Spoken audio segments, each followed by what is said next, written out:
Hello everyone, hope you're all doing great. I am Dr. Prasanna Kumar, IPS.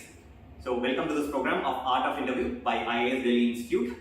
So we have received a lot of queries and inquiries of what exactly we are going to do in this program. To address that, we are making this short introduction video.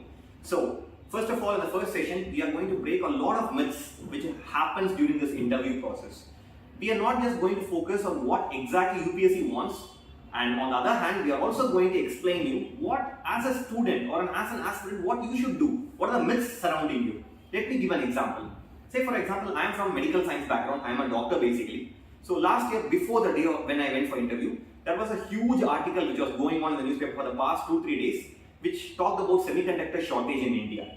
So there were a few issues which were going in India-China trade war because of the semiconductors were getting shortened, and there were issues in Philippines, there were issues in the local market, etc., etc., etc. about semiconductors.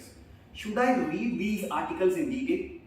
What a normal aspirant does is that whatever be the editorial, they'll start making notes, they'll start reading, memorizing. This is such a big industry, this is a $76,000 industry, the semiconductors, India is the second largest producer. Like that, too many notes you start making. If I start preparing everything, what will happen? I'll end up going with half-baked knowledge about everything actually in the interview, which is not the need of the hour.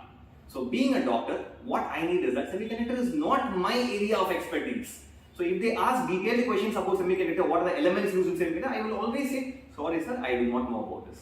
Okay, because I am a doctor and it is not expected out of me to know about these things. So what I should know here, it is that yes, India is facing shortages, automobile industry is facing a lot of difficulties in this area, and our exports are also reducing in this automobile sector, and at the same time we should focus on Make in India. That much only I should know. So being a doctor, that is what is expected out of you.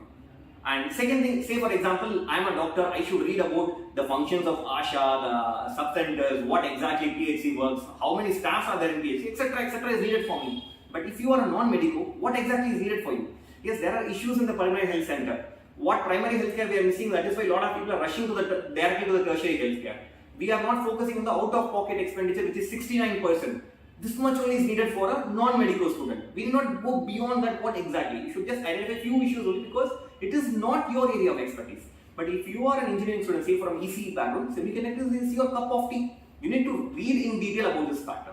So this is a basic myth which people have, that every editorial has to be done and full notes have to be taken on a daily basis. No. Prioritize what is needed for you, and based on that only we are going to study. Such are the facts we are going to deal in the first session. And coming to the second session, we are going to talk about current affairs, DAF-based questions, all these things. A lot of people have been asking, sir, the results have not come yet. Why should I read for interview right now itself? This is the biggest question. Say for example, in my third interview, the day of interview, I went into the interview on the day one of my interview. So right from the results when we are announced, the day one of interview usually happens between 15 to 20 days, which is very short. If you wait for the interview results, or mains results, what will happen is that it will become too late sometimes.